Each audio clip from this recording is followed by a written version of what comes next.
What's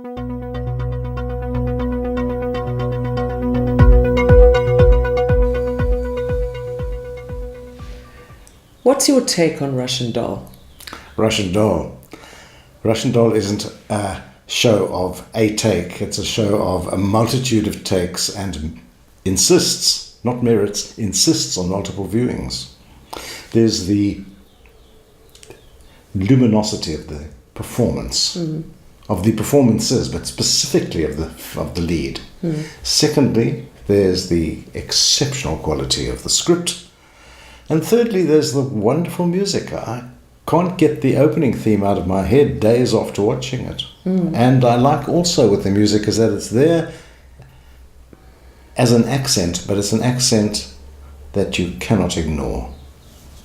I particularly like, picking up on a point you've just made, I particularly like the multiple interpretations which are on offer. I'm going to throw one idea out. At base, I think, this show has a particular narrative structure, and that is the structure of a quest. And you have your two protagonists, Nadia, on one hand, for whom this is an existential quest, and Alan, whose name significantly means rock, who is much more binary in his thinking. And for him, it's a kind of moral quest. His endless return is something to do with the fact that he's done bad in life. He's been bad. He's behaved badly, and for Nadia, it is very different. How do you respond to that? Gosh, that's a multitude of things to respond to, but that's the joy of the show. It throws them up. Yes, it is a quest. It can be seen as a quest. I don't think it's certainly a binary, but it's not a balanced binary. Alan is so much less than Nadia. In every possible way. And if there is a quest, and to pick up on your existential observation, it's what strikes me is how similar the experiences of backwards and forwards, 2 steps forward, 1 step back, dead, alive, all those binaries occur, which remind me so much of the experience of being in psychotherapy, where one's life is reconstructed, or more accurately, one's internalized narrative of the self is reconstructed in a way that is ultimately healthier or aesthetically more pleasing. And so it is in this show too. Significantly, Nadia, if we're talking about some kind of symbolism, Alan being rock, Nadia is, her name means hope, and she is a lot more open. In fact, she's completely open to anything that the new existence will throw up. And I think it's towards the end of the series, she says to Alan, or maybe it's to Ruth, her psychotherapist, kind of godmother figure, she says there is only one thing that is common to morality and time, and that is relativity. And I think that really is the difference between her and Alan. In fact, she does take up Alan's idea that we are sent back and back, endless return, because we haven't behaved properly in relation to his fiancée or his girlfriend, his childhood sweetheart. He keeps going back, he keeps wanting to propose. But Nadia decides she'll test this out, and she does. She goes back to the party. She re-emerges from the bathroom. She goes back to the party, and she ding, ding, ding, ding, as if she's going to make a stump speech. And she asks everybody, is there anybody here, and if there is anybody, please tell me, that I have behaved badly towards? She takes it by the horns, as it were, and she gets out there and she asks the question. Would you like to comment on that? Yes, I'm uncomfortable with that interpretation, which is, however, one of the many that the show insists on countenance. But the fact that the show insists you countenance on many interpretations is part of the show's genius. It gets away from the hard modernist view that there's one overarching narrative that pulls it together, which is why I'm a little bit discomforted by your identification of the quest as a moral quest. Only for Alan. Only for Alan, but even so, you can't have bits of influence for one person and not for everybody, which is my discomfort with that, because it implies that he's doing penance. He's been a bad person, he's doing penance, but not every religion or worldview insists on penance. No, he thinks he's doing penance. But I think the show itself, in the way in which it develops and uncovers and offers different possibilities, all held in tension, is his revelation. That is very fascinating. Yes, I continue to believe that quite a lot of the varieties of interpretation that are thrown up are the consequence of multitudes of imaginations being brought to bear by the production team. There are no less than 3 writers, all of whom are outstanding. And as a result, no single universe is allowed to dominate. The fact that there's life after death is to not see it as reincarnation or coming back to birth as a second chance because you've been good again, even though at one point she's referred to as a cockroach, you might remember. And the actual difficulty with that view is that it implies there's a planner, that these are all part of some transhuman energy. I have as much difficulty with that as I have with most religious concepts, of which the most alarming is the independent existence of evil. Very alarming idea. Everything is human, and the presence of the psychotherapist is, in my view, to emphasize that these are intrapsychic crises, not intra-human crises. They are nothing to do with the nature of the universe and everything to do with the nature of the self, which is as malleable as anything can possibly be. Ruth's role is very interesting and pivotal in the show, Ruth being her psychotherapist. And Ruth, biblically, is the loyal friend. And it is Ruth who has a connection back to her troubled childhood with her mother. And I'd like to talk about the images of her mother in the Porsche, is it? And buying so many that they cannot fit them into the boot. Huge big watermelons. And this is an image or a recollection that the young Nadia has. But Ruth actually shoots her in one of her returns. Ruth counsels her. It is Ruth who says, "We are never the best narrators of our own lives," which again suggests the multiple narratives that you've referred to. The endless possibilities, the kind of existential quest rather than any kind of moral quest. Yes. How do you read Ruth? I read Ruth as the other half of Horse. Both Horse... The man called Horse. Both the man called Horse and the woman called Ruth, yes, are in fact shamanistic figures. Oh, that's very interesting. Yes. And we, to hurtle to the end of the movie, the fact that Horse turns into a hopeful, non-satanic, goat-like figure in the escape from the death subway shows his abilities, and the fact that he has his language. What he talks about is the language of religion. Every prayer is a mystery. Every statement is some sort of invocation. It's a mysterious invocation to what is never quite known. It implies possibilities or lost opportunities. He is a very interesting figure, but he's a much more interesting figure superglued onto the back of Ruth, because they are the one. Yes. Picking up on that point, would you then say that it is a possible way of reading the Alan Nadia as being two separate possibilities, but they are also complementary? They are in a way one, offering two different sides, kind of Janus-headed. Yes, they are. They're binary in that sense, but they're not equivalent halves. No, they're not. I would say Nadia is Nadia is $10 and Alan is 50 cents. Yes. He's a much lesser being. He's less complex, and what makes him less complex is his insistence of obedience to rules, which is almost a religious observation. He is therapeutically compulsive. And everything must be clean, and everything must be straight, and everything must be in the right order. And if there's anything that's immaculate, it's his presentation of his home and his suitcase. And the way the gym and the home seem to synthesize into one space, and I've been in many gyms. I have failed in many gyms, but the thing about gyms is that they're not particularly tidy. They're random humans sweating in them, and the equipment is not necessarily particularly orderly. But that gym in his house looks like it's never been moved, but we know it has. So it's a religious presentation of my submission, me, Alan, of Alan's submission to the rule. And it's like the rule of Benedict. It's the rule of the monastic house. There are two questions I want to ask.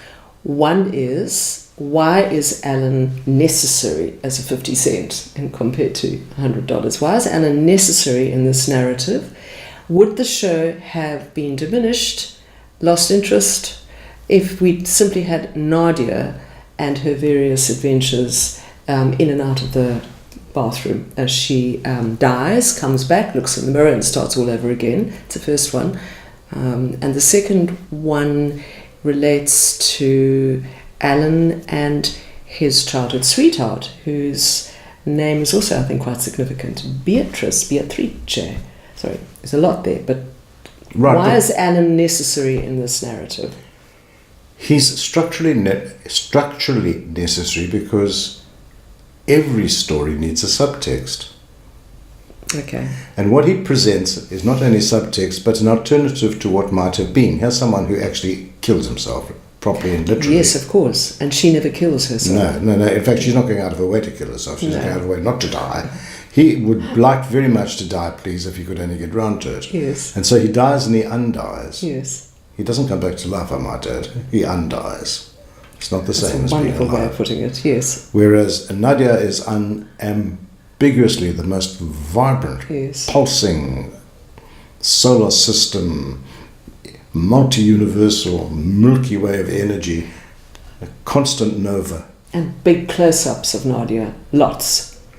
Yes, that's very nice, because that actually amplifies, as it were, the telescopic nature of astrophysics that she presents. She appears as the sun. And I mean the sun in the sky, not the sun at Easter time. And she is luminous. She's a light emitting source, like the sun is. And the big close-up, the colossal close-ups of her presentation that show in the show emphasize the hair like an aura, the lips like a portal, but it's a two-way portal. And what comes out again and again and again is language, not speech. And in contrast, Alan's pedantic, pedestrian and repetitive asking or wanting to ask or formulating how he was going to ask Beatrice to marry him. And it really locates itself. Alan's language locates itself in that little box with a big G, and it's not even Gucci. Remember, she discovers where the jewelry shop is. Everything is enclosed about Alan, in contrast to that luminosity, that centrifugal force, which is Nadia. Do you think it's a stretch to talk about Beatrice in the context of Dante? I think it's not a stretch at all. I think one of the joys, the genuine joys of this piece of work, is that every time you watch it, and I have watched it a couple of times now, other flashes of partially realized ideas come out and embrace you and allow you to run along the partial grooves they leave in the surface of the story. And when one remembers that Beatrice, the student, is a student of literature, and literature is where you find Dante, a couple of other folks too, but Dante and Beatrice, and there's this uncomfortable relationship between her and her supervisor, or if we prefer it, her master. Yes. And what we are left with is the fact that Beatrice is powerfully insubstantial. Powerfully insubstantial. And her love object, who appears again and again in the show as this worldly wise and terrifyingly passe intellectual, He's a trope. He's a trope, and he's menacing, but never. He's aggressive, but he's never menacing. No. He is without power. No. The potency. In fact, as I developed this thought, all the males are a bit feeble, Yes. and the woman, even Beatrice, are potent and act on the world. Mm. I think all the scriptwriters were women. They were indeed. Yes, this is. And I don't think that the outcome is a mistake. No. I also wanted to ask you to go back to a question I asked, or an idea I threw out. The memories that Nadia has of her time with her mother, and the image of all the watermelons being bought and brought home. Would you like to comment on that? I actually found those childhood scenes and the childhood flashbacks a little discomforting. And they were discomforting because they verged on psychotherapeutic parody, in which you are presented with the idea that the child is formless and vulnerable, yet here has all the power. But that's the child remembered in adulthood, Yes, which of course is yes. absolutely not the same person. Yes. And so we see a role inversion with the remembered interactions, is that the mother is an out-of-control, infantile lunatic who breaks things, everything, even including herself, and the all-seeing, all-knowing child is somehow holding it together. It's a kind of trope. It provides some grist, it provides some energy, it provides some absolutely terrifying images, which do, however, have their place in a series which is entirely about being killed all the time. Yes. How do you read the ending? This glorious, carnivalesque final 8 minutes of the last episode 8. How do you understand the ending? Oh, I understand the ending. Oh, let me take another point. The ending gave me great pleasure. It was an appropriate crescendo. There was no doubt that the entire orchestra was playing off the same sheet. They were all loving it to bits, and it was an enormous orchestra, and it all came together quite magnificently, which is, of course, is a kind of joke, because nothing ever works out. No. And endings, happy or otherwise, are never endings, because everything is process.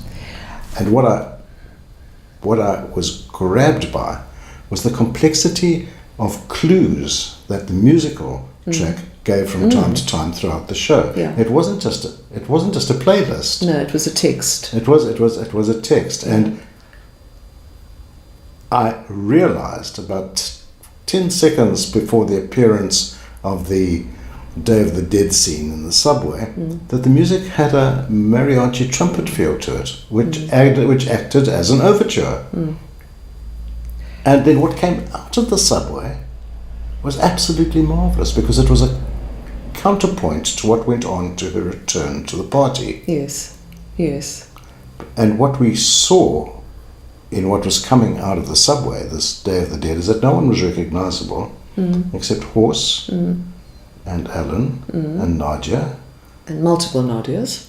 Yes, but or I'd recognise more than one. Yes. But the other they were players. The other bit players were truly like a crowd scene. Yes. They were all zanies. Yes, exactly. In the commedia. Yeah. And sorry? No, that's exactly the point. The point that you made, can I pick it up? Please do. But no ending is simple. No ending is a precise resolution. And that is precisely what this ending did for us. It is, on a meta level, a performance piece. It's like a marvelous nod to the audience. We've spent almost eight complete episodes of one series with some magical things happening, and we've engaged you as believers, not in the religious sense, and you do want some resolution where there has been none, and your two characters have actually resolved how to live better, actually. So you have a very obviously a performance piece. a piece of theatre, because that is the only way of pulling things together in fiction, on screen, on the stage, and that is the consolation of art. Oh, that's that's excellent. I think. To actually look again, and particularly the light of what you just said about the end sequences, the counterpoint between the return to the party and I think as you might have mentioned in a previous discussion that we had, what is remarkable about Nadia's return is that her final return to the party, everybody is there again. Yes, yes. And the conversations are identical except for hers. She has changed. Yes. She greets everybody. Yes. She touches everybody. Yes, exactly. Touches everybody and compliments them on something about Yes. them which is good. Yes. And what is so remarkable is that they represent a caste or a class in dress, hairstyle, spectacle frames, fashion in short. You never ever have a conversation with any of them. None of them have names except for Maxine, of course, who's the hostess. Well, they are also bit players. The party and the final carnival exiting from the subway are also sites of jouissance, of performance. Yes. And we don't know anybody except for Horse, Nadia and Alan, in the same way as there are a few highlighted, spotlighted in the party, yes. Yes. I find Maxine extraordinarily compelling to look at. And what made her compelling to look at was to me, the absolute novelty of her makeup. Yes, yes. It wasn't a clown face. It wasn't maquillage. It wasn't Showtime folks. It was an enhancement of the way she looked. Yeah. It captured aspects of the delineament of her face. And it was remarkable to look at. And it gave her a sense of presence which none of the other members of the party had, yet at the same time kept her to some degree separate from the main protagonists. Yes, and significantly on that last exit, where the party has been dwindling, exit after exit, more and more things drop away. People, mise-en-scene reduces itself. It is the very last exit before the emergence into something new in Nadia's life. The only person left twirling, which is a remarkable image, is Maxine. Yes. Nothing else. No other props, just Maxine. And she does not accompany, as she does in previous iterations, where she doesn't accompany Nadia out, because remember previously Nadia is so scared she's going to actually fall down the stairs. So Lizzie and Nadia accompany her. But this one, Nadia is preoccupied with her twirling. It's a remarkable image. We need to discuss oatmeal. Yes. Oatmeal. Oatmeal's a cat. Oh, Oatmeal. Okay. Oatmeal the cat. Right. What do you think about Oatmeal? What is your take on Oatmeal? My take on Oatmeal is that it turns out he's a he. Yes, he manages to transcend all the boundaries. He's a transliminal animal. In fact, he's a transliminal being. He's found when he's thought to be dead in the arms of Horse, who in many ways is dead, but then comes back to life as a goat. He has 9 lives. Yeah, absolutely. That is exactly the reason for Oatmeal. Exactly. He's allowed to have many lives. He's allowed to, yes. Yes, that's damn good. That's exactly what Oatmeal is all about. And what is fascinating also about Oatmeal is all his chums. Everybody loves him. Yes. They give him succor. They give him shelter. He even has his own sign saying no entry except for Oatmeal. Finally, I put to you this. The show has an incredible sense of closure. It all comes together. How do you get a second series out of this? What pointers are there, in your view, to further direction? No further pointers. I fear, because of the critical acclaim and a lot of commentary on the show, a Netflix original and a lot of audience response. I think the ratings are good. It will obviously, for marketing reasons, for financial reasons, and for Netflix reasons, it will have another at least 2. But I dearly wish that's it. I loved the show. I thought it was remarkable. I agree with all your comments made in your introduction. But really, it is an enclosed, one-off wonder. But I don't think it will be. There will be another season. And what are they going to do? I don't know. We're going to see Alan and Beatrice unhappily married because in some way they're unresolved. Yes. But the other thing too is that one realizes as one examines that Alan is a combination of a Dybbuk and a Nebbish.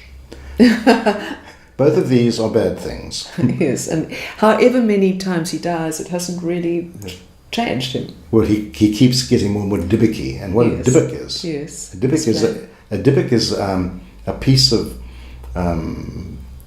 medieval Jewish mysticism about an aspect of the soul that never quite leaves you when you die, and only when you die properly does the soul go away, but otherwise it hangs around haunting you. I'll tell you about Alan. Does he haunt? He does haunting damn good. So he's a Dybbuk, and he is a Nebbish. He's an bloody nothing who keeps everything tidy. So what's going to happen to Nadia? What can you possibly do with Nadia? Nadia has made it clear in the company of both of her shamans that she's a work in progress. Not only a work in progress, she is also the magisterial force behind her work in progress. She is a magus, whatever a lady magus is, she's one of them.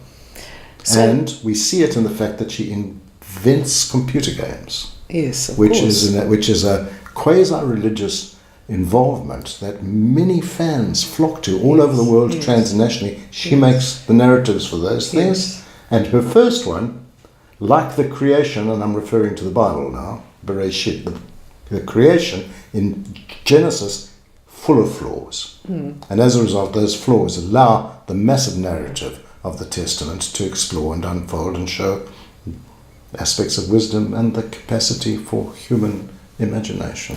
Well, there we've got it all worked out. And I think on that note, we'll close. More of a crescendo. Thanks, Zoe. Thanks, David.